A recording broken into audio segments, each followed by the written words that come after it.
Kingdom Hearts is a special series to me. Not only has it played a key role in molding me into the person I am today, but it's also been a constant source of comfort for me throughout my life.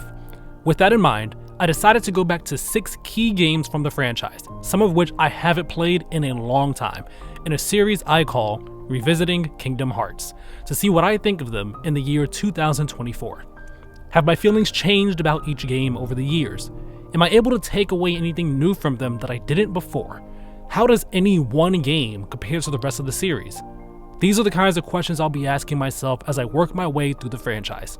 In part 3 of this series, I'll be talking about the franchise's golden child, Kingdom Hearts 2, and how its exploration of identity makes it a defining moment in the series.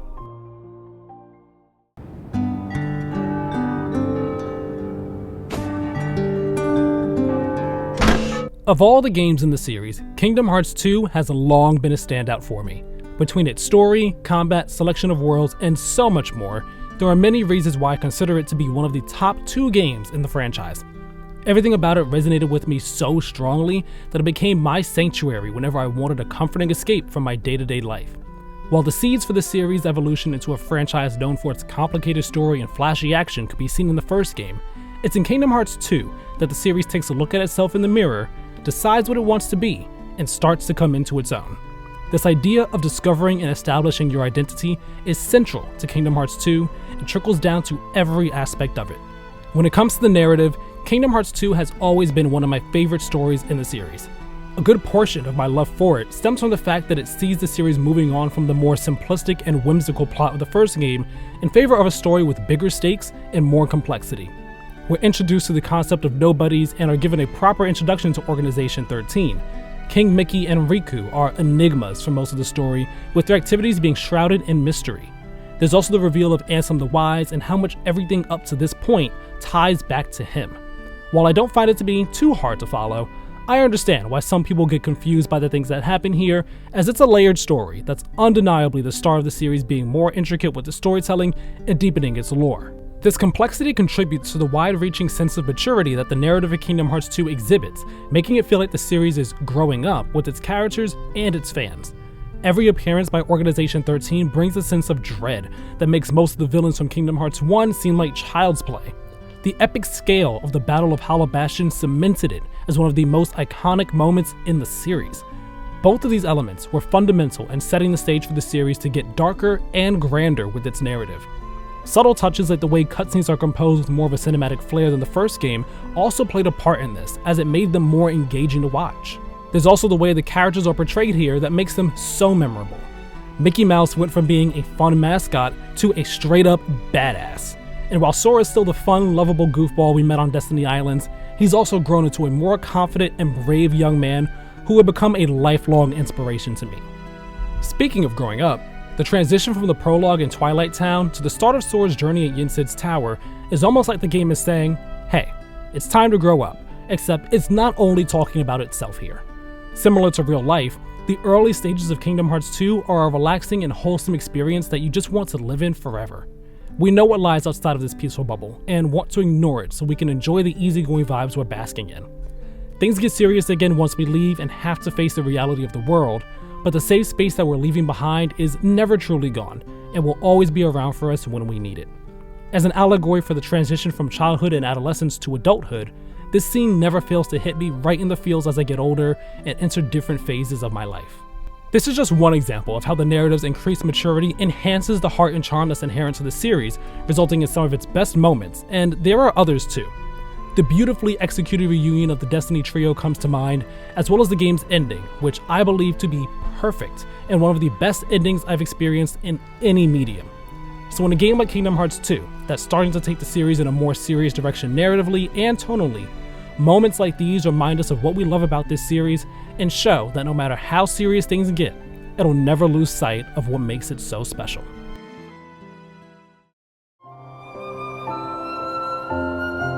Look who's finally awake.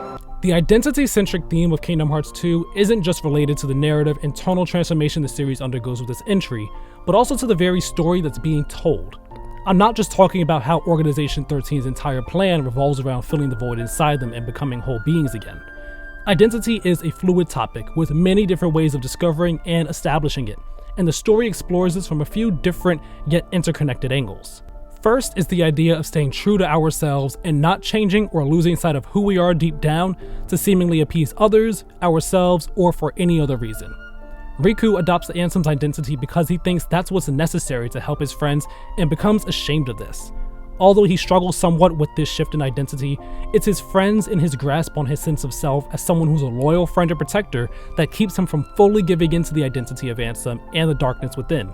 This idea of staying true to ourselves comes up again during Riku and Sora's final conversation at the Dark Margin, as they both express how they always wanted to be like each other growing up, and ultimately come to the conclusion that they're both just fine the way they are.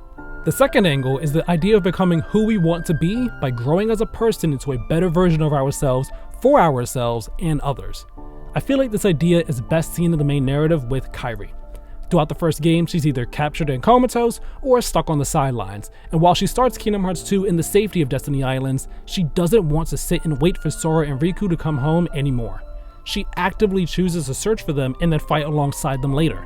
Sure, she does end up being a damsel in distress again for a bit, and the promise of her growth here sets the stage for the most exciting and frustrating bit of character development in the series, but her actions here instantly make her a better character than she was before. These two approaches to exploring identity are applied to the stories of the Disney worlds of Kingdom Hearts 2, as their respective characters typically face some sort of identity crisis.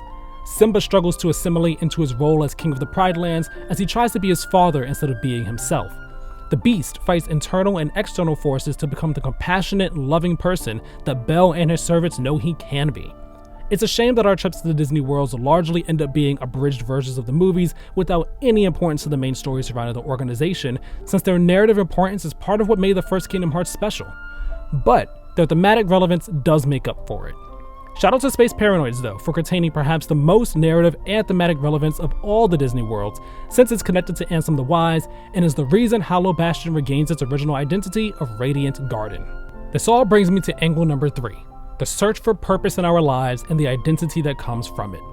For most of the story, Kingdom Hearts 2 positively frames its exploration of identity, where discovering and establishing one's identity is a good thing for everyone involved. The one aspect of the story where it's not that straightforward is also the one that I feel is the most relatable.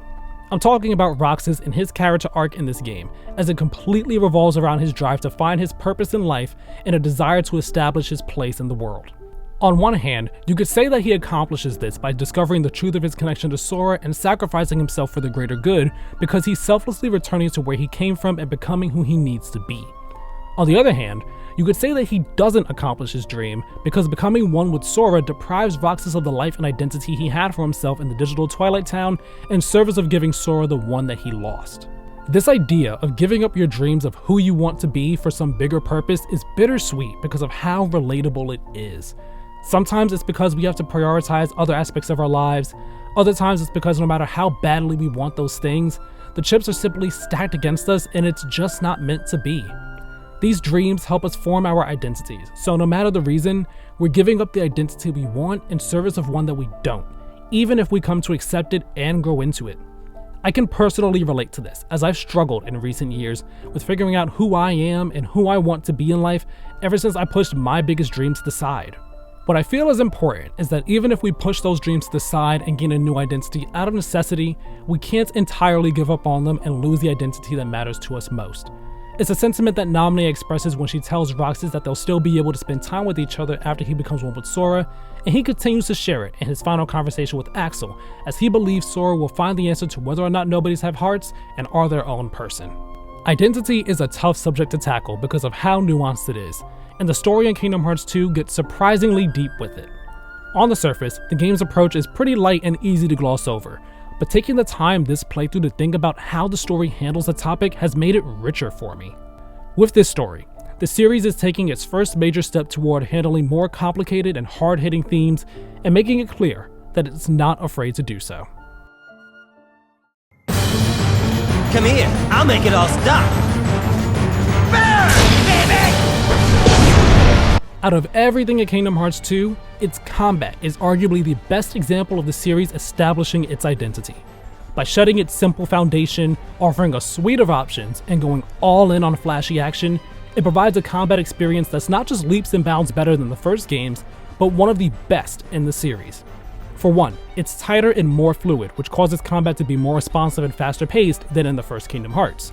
Sliding dash was once a slow and inconsistent attack, but now it's a quick and reliable move that closes the distance to enemies and starts up combos with ease. Ground combos can seamlessly transition into air combos, which have also seen significant improvements.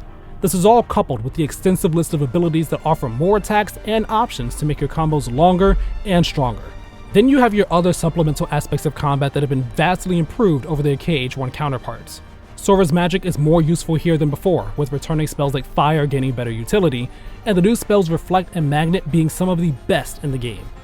There's also the way that magic can be naturally integrated into combos, which makes this something I find myself using more often than I did in Kingdom Hearts 1, especially on critical difficulty. Summons are still things I don't use too much, but similar to magic, I get far more use out of them here than in the first game. Genie's a favorite because of how bombastic and aggressive he is, but the way Stitch constantly refills my magic is just one reason why he's such a great help in fights. Limits have also been expanded on, with every party member now having one, and some having special use cases. Most limits like Mulan's are great for all-out aggression, whereas more unique ones like Tron's are immensely helpful for stun-locking enemies and dealing damage to them for a fair amount of time. Dry forms and reaction commands have always been the main highlight of combat in Kingdom Hearts 2, and I still feel that way about them now. As some of the most powerful tools at your disposal, they make fights more exciting and interesting to engage in. Whether that's wailing on an enemy with rapid blows and Valor form to quickly bring down their health, or teleporting around the area to knock back sniper shots to take out enemies in one hit, they give me the same rush of excitement that they did when I first played in 2006. I'm not on the level of speedrunners when it comes to the combat system in Kingdom Hearts 2, but the depth on offer here has always impressed me, and it continues to do so with every new playthrough.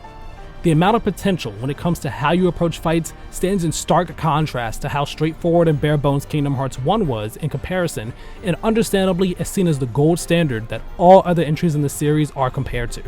Playing Kingdom Hearts 2 now, I see a combat system that exhibits confidence, not just in how it plays, but also in how it looks.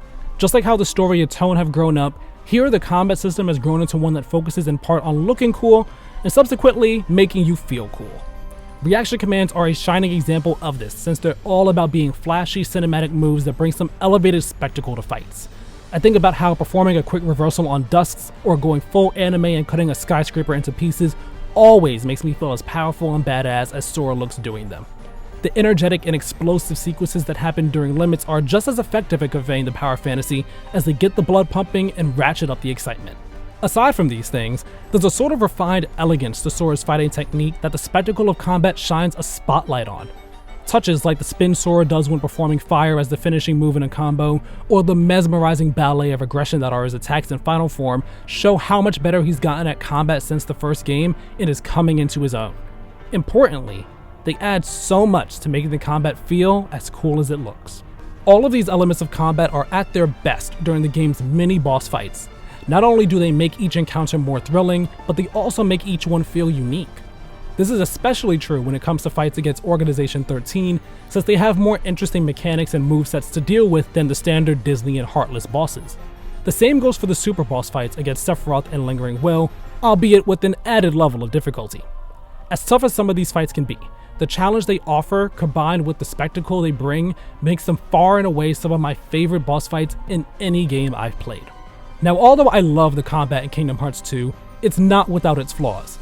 Not being able to guard or perform dodges while airborne stands out in particular, especially after experiencing how much of a difference they make in Kingdom Hearts 3.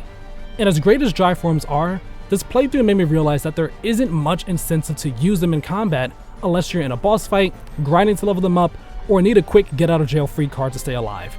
Using them too much will trigger anti-form, which does keep them balanced by punishing overuse, but it also kept me from ever using them unless I absolutely needed to. And with transformations that are as cool as dry forms, I feel like the lack of incentive to use them in fights does them a disservice. There's also the fact that while the combat here is some of the best in the series, in actuality, it doesn't feel that way for a large portion of the game. It starts in a better place than the first Kingdom Hearts and feels pretty good thanks to the increased fluidity, but the slow movement causes the combat to feel a bit stiff until you have a healthy amount of combat and traversal abilities halfway through the game. Of course, things will naturally feel better as you get stronger in any game, but again, with the hindsight of how amazing combat felt from the start of Kingdom Hearts 3, I can't help but feel like Kingdom Hearts 2 suffers with its slow and steady approach. Even with these flaws in mind, the combat is still some of the best the series has to offer. It rectified the issues of the first game by making it more fluid, increasing the pace of battles, and providing a breadth of options that add some much appreciated depth. The charm of the first game's simplicity might have been lost, but the level of excitement and fun that replaced it was a worthy trade-off that would go on to inform future entries in the series as they strive to reach the standard that was set here.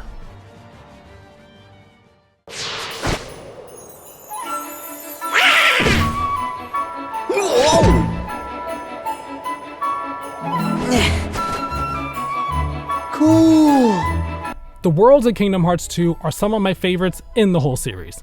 Disney worlds such as the Land of Dragons and Space Paranoids are always a joy to visit, and original worlds like Hollow Bastion and Twilight Town are certified classics. And I know this is a hot take, but Atlantica and Pride Lands are my two favorite Disney worlds in the game. I've had so much fun with the musical minigame in Atlantica over the years that I sometimes find myself singing the songs in my head when I'm not playing. As for the Pride Lands, dashing around and fighting as Lion Cub Sora is an experience that never gets old. Before getting into the worlds themselves, I want to briefly touch on the reworked Gummy Ship sections. Just like with practically everything else in Kingdom Hearts 2, they're a major improvement over their KH1 counterparts. Right up front, the world map is much more visually appealing and gives the worlds a sense of place that the world map didn't provide in the first game. Once we're actually in a Gummy Ship level, rather than being slow, boring journeys through space, they're fast-paced, over-the-top expeditions that are consistently a blast to play through. I can understand if someone doesn't like them because of how hectic they are, or because of the simple fact that they just don't like engaging with the Gummy Ship at all, but I love what the team did here. Now, although I love the worlds of Kingdom Hearts 2, I don't love the design philosophy behind them. The worlds in the first game had layouts that emphasized exploration, platforming, and interactivity, which made for a janky and confusing experience at times, but caused them to feel like places you were actually visiting and exploring. Kingdom Hearts 2 trades the interesting ideas of its predecessor for more simplistic ones, resulting in worlds that are upgrades from a gameplay perspective, but downgrades from a design perspective. For one, the worlds no longer feature any wide-reaching connectivity. In the first game, running through each room eventually allows you to loop back around to an earlier part of it, making the worlds feel somewhat expansive. In Kingdom Hearts 2, the worlds have a far more linear design, where instead of being able to largely reach any part of a world by going in any direction, your only real options now are to go forward or backward. This means that each world is more or less just a series of flat rooms with maybe a few twists and turns along the main path. Halloween Town is perhaps the biggest victim of the new approach to level design, as you essentially walk in a straight line to get through its rooms. This might not have been that much of an issue if platforming was still a key part of the world design in Kingdom Hearts 2, but it too has been practically removed. The vast majority of the worlds don't feature it, and the ones where it is present mostly do the bare minimum with it. It's a bit frustrating because we have these cool traversal abilities that are given to us from our drive forms, but almost no real reason to use them outside combat. To be fair, the Final Mix version of Kingdom Hearts 2 introduced collectible stickers with some needing these abilities to reach them, but they're the exception, not the rule. There's also the near complete removal of any interaction with the worlds themselves. Worlds in the first Kingdom Hearts had minor and major interactive elements that made them feel more alive, but they've all but been eliminated here. Where that game had trinities and level-altering objects, Kingdom Hearts 2 just has items to examine for a bare-bones description. The most notable form of world interaction is the skateboard that appears in a few different worlds. It's a lot of fun to ride around and perform tricks on, especially in Twilight Town's Tram Plaza, and it goes a long way towards increasing the enjoyability of the few worlds it's featured in, but it's a minor addition when looking at the game as a whole. To me, it feels like these changes were done for a few different reasons. You have the aspect of making it easier to get around, which I greatly appreciate, and you also have the greater prioritization of combat, which comes with the need to make spaces that accommodate this. But perhaps more crucially, there's the fact that Kingdom Hearts 2 isn't a whimsical adventure like the first game. It's grown past that, it adopted a more serious tone. As such, it's almost as if the world design is dictating that we focus on the task at hand and go from point A to point B without anything potentially distracting from that. It does this figuratively and literally, as there are times during the story when you're blocked from going anywhere but in the intended direction. What ends up doing the heavy lifting for the worlds of Kingdom Hearts 2 and makes them so special to me is the vibe that each one projects through a combination of music and visuals.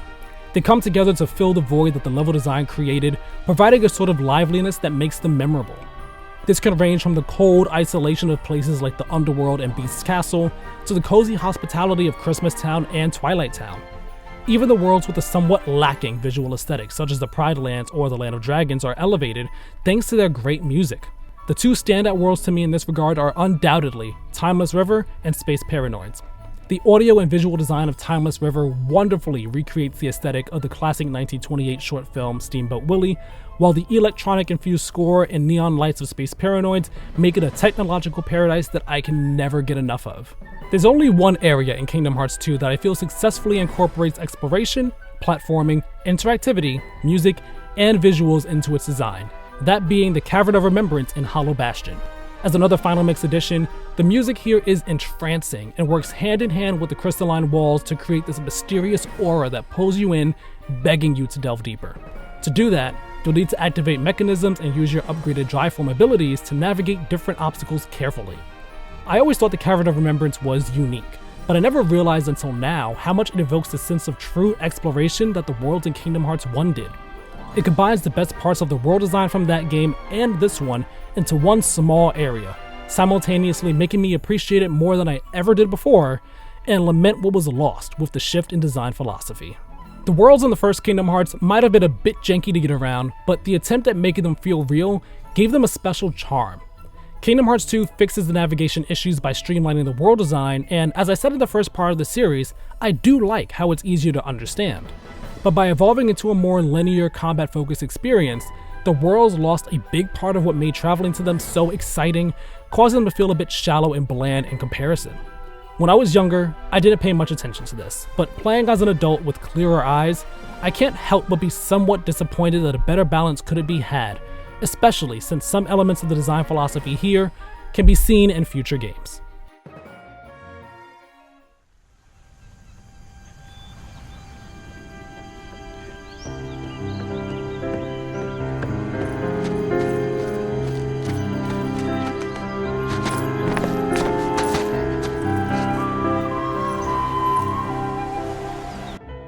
If the first Kingdom Hearts was a child stepping into the world and seeing what it could become, the Kingdom Hearts 2 is a teenager finding its path forward and confidently laying the groundwork to get there. For over a decade, it was the game that defined the series. It has been fascinating to see what makes it the inception point for everything that the series will become in its wake. Between its more complex and thematically rich story, a reworked combat system that emphasizes fast-paced action and spectacle, and a notable shift in world design, many of the ideas here would persist and be built on in subsequent releases. The results of these decisions can be debated, but one thing that we can all agree on is that they make Kingdom Hearts 2 an absolutely amazing game.